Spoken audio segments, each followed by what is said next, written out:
So there I was, extremely nervous after all. I've been single for about 4 years now, and I haven't been this excited for a date in literally years.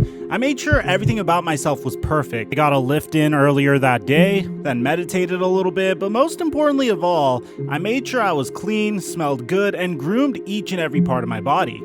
After all, women don't like a man that isn't well kept. So I shaved my face, got a haircut, and manscaped below the belt just in case the date went really well. I arrived at the date on time and we ordered a round of drinks, and the moment she saw my face, she grimaced in disgust. Now look, I know I don't typically show my face in my YouTube videos that often, but I know for a fact that I can't be that hideous. So after one drink and 8 minutes into the date, she told me that she already called her Uber. I was mortified. I felt like this was the first woman I was excited about taking out in a very long time. I did everything right. What could go wrong? As she got into her Uber, she looked at me and said, "Next time you go on a date, you might want to trim your nose hairs." Which is why I highly recommend Manscaped's brand new Weed Whacker nose and ear hair trimmer. This nose and ear trimmer comes with the same proprietary skin-safe technology from their lawnmower body trimmer, which helps reduce nicks, snags, and tugs. It's water resistant, so you could use it in the shower, which is when I would be grooming myself anyway, and it has a rechargeable lithium-ion battery that lasts for up to 90 minutes of use. And it's also included in their performance package that also includes a Lawnmower 3.0, which is the gold standard for body grooming, the Crop Preserver anti-chafing ball deodorant, the Crop Reviver ball spray, and the Crop Cleanser, which is probably one of the best smelling hair and body washes I've ever had. And you can get 20% off of all of these fantastic items when you use my promo code FLT20 at manscaped.com. That's promo code FLT20 at manscaped.com. And thank you to Manscaped for the sponsor.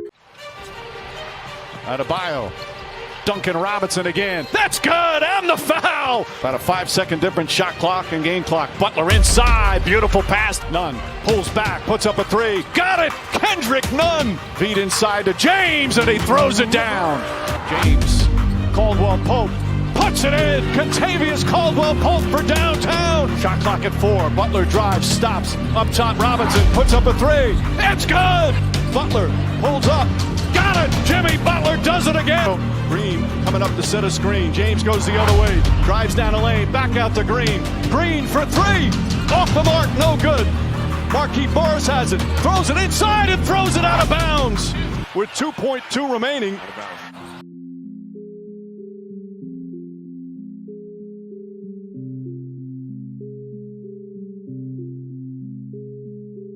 A lot of you guys are probably going to click on this video thinking, dude, what is this Mike guy on? What is he saying? What does he even mean? What's he doing? His title doesn't make any sense whatsoever. As a matter of fact, I think he's on something. So I'm going to get to everything that the title's conveying in just a second, because I was going to make this video last night. Unfortunately, due to some personal issues, I wasn't able to get to it.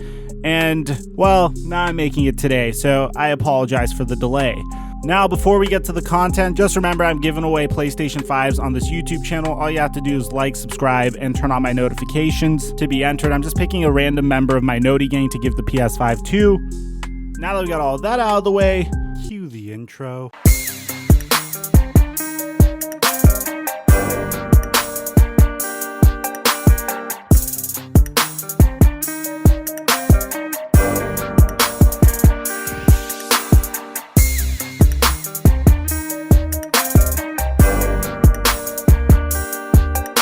Mic check 1 2 1 2. What's going on, everybody? Guys, as I was watching the game last night, something just popped into my mind. It doesn't matter what happens to the Miami Heat in this NBA Finals. It doesn't matter if they lose their next game and the Los Angeles Lakers become the NBA champions. It doesn't matter if they win and they end up becoming champions themselves in regards to the Miami Heat. Well, obviously it doesn't matter, but at the end of the day, the Miami Heat still won, and let me tell you why. Let me explain to you. If you go back to last year, The Los Angeles Clippers were probably the most promising team that was built upon role players and promising rookies that actually had a lot of potential, and they were able to battle a Golden State Warriors team, and this was probably one of the Warriors' final games together before injuries just took them all out, but they were able to battle the Golden State Warriors really well to the point where they conveyed a message to the entire NBA.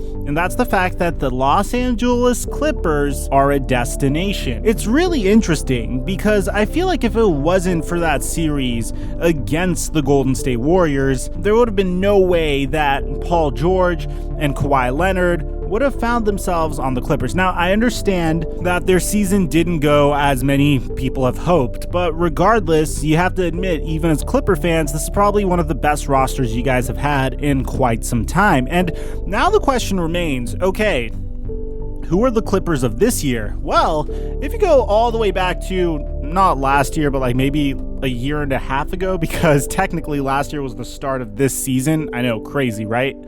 Is if you go about back a year ago, you have to remember that this is a team that literally finished 10th in the East, and they didn't even make it to the playoffs.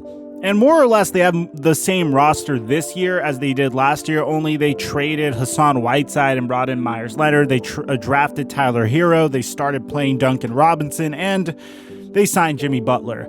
And I don't know how they were able to sign Jimmy Butler. It was a combination of Jimmy Butler just wanting to live in Miami and the fact that Pat Riley has established a phenomenal culture in Miami since the days of the original Big Three that featured LeBron James. But what's even more terrifying is every player is now watching the Miami Heat in the NBA Finals. And it's pretty much, for lack of a better way of saying it, it's literally Jimmy Butler and a bunch of young players, like extremely young players. Yes, I know they have Jay Crowder, but come on, man. For the most part, the players that are making the biggest difference on the Miami Heat are still on rookie scale contracts. Bam Adebayo, Tyler Hero, Duncan Robinson, Kendrick Nunn, all of them are on rookie scale contracts. And yes, I know there's other players as well. But if you're a star player, you're thinking, wow, it's literally just Jimmy Butler and these young guns just going up against the Los Angeles Lakers. And believe it or not, they're holding their own. You know, of course, Jimmy Butler has to be damn near perfect in order to make a dent in this series. But hell, it's not a sweep and it's not a gentleman's sweep. They beat the Lakers in the Mamba jerseys. That's a pretty big deal, bro. Every Laker fan, myself included, thought that last night would have been the final game of the entire series. We thought it was going to be a gentleman's sweep. I know I'm not the only one that thought this. It really seemed that way. They wanted to make it all nice. Oh, we're going to play in the Mamba jerseys. You know, we've never lost in these jerseys. If you add up Kobe's name in Hebrew, the numerical value is 41. Oh, and by the way, the Lakers have won each and every series 4-1. Oh, and also, by the way, the Lakers have never lost in the Mamba jerseys as well. Well, now it's 4-1. The Miami Heat fought back and they were able to win. And here's what every superstar is thinking. I could go to Miami now and, hey, the Heat don't have to pay Tyler Hero for another 3 years. I don't think the Heat are going to have to pay Duncan Robinson for a while either. I don't know how much money he would demand either. I don't think he'd try to get money from a different team as well because, of course, the Heat are pretty much building Duncan Robinson into a monster. Yes, they're going to have to pay Bam Adebayo, but then you have to remember that after they pay Bam Adebayo, during the point where they pay Bam Adebayo, Goran Dragic's contract expires. And you might be thinking, okay, Mike, great. They'll get to sign Andre Drummond this offseason. They'll get to sign, I don't know, another player this offseason that, you know, the 2020 free agency class isn't anything special, is what I'm trying to say here. Oh, but dude, there is so much potential for the 2021 NBA free agency class. And just to tell you, just so you can get an idea here, we'll throw Jason Tatum and Donovan Mitchell out the door because they're restricted free agents. Whatever contract you offer to these players, it's gonna get matched by the Jazz and the Celtics. So let's not even mention them. But just from unrestricted free agency, you have Giannis Antetokounmpo, CJ McCollum, and Bradley Beal.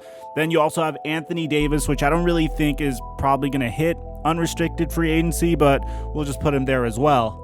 But bro, I am just getting started because Chris Paul, LeBron James, Kawhi Leonard, Blake Griffin, and Paul George all have a player option. And I don't really expect Chris Paul to deny his player option unless if a really good opportunity comes up for him. But that could make this class historically stacked. Then you forget the fact that there's Gordon Hayward, Michael Conley, Kyle Lowry, DeMar DeRozan, Otto Porter, Drew Holiday, Rudy Gobert. It's probably one of the most ridiculous and most bizarre free agencies that we could have in quite some time. This could probably be one of the most stacked free agencies that we could ever see.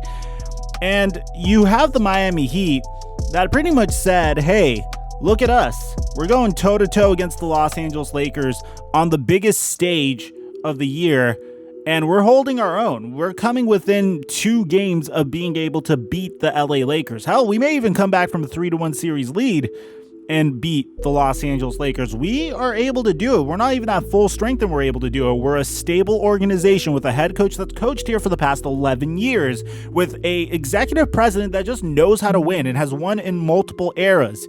Even though if in one of those eras he literally fired his head coach so he could boonk an additional ring. Sorry, Stan. If you're a player like Paul George or Giannis Antetokounmpo, a player that is like so desperate to be a part of a winning culture, or a player like Bradley Beal, who's played for a team that for the most part hasn't really put him in the best positions to succeed. And I'm sorry, Wizards fans, but having a above average roster going through LeBron James year after year in the East, not the best opportunity to succeed if you ask me. Say if you're DeMar DeRozan and you've been just looking for the right fit for your skill set your entire career. It's just, even if they don't want to go so high end with their free agents, you have Drew Holiday that you could go ahead and sign. And hell, I bet you Chris Paul would take a pay cut to play for you if you're the Miami Heat. So it doesn't matter if the Miami Heat win this year's NBA Finals or not, because at the end of the day, they already won. It doesn't matter. They're a destination. Players want to go and play for them. It's not going to be like how it was with the Los Angeles Lakers in the middle of the 2010s. I don't know if you remember, but in 2014, 15, 16, and 17, the Lakers all thought that they were going to get someone. They never were able to reel in a big fish. It looked really bad for them for a while. No, this is a stable organization that has a pretty nice environment to live in. Miami's a pretty dope place to be. That has stable coaching that knows how to get the most out of their players. That has a fresh infusion of youth and a leader that wants to win championships. So it doesn't matter because the Miami Heat have already won. This is going to be huge for them for the future, and you're probably going to see them back in the NBA Finals multiple times in the future, unless the Brooklyn Nets have something to say about it. Aside from that, I'm your boy, Theflightmike, and I'm dropping our mic until our next upload.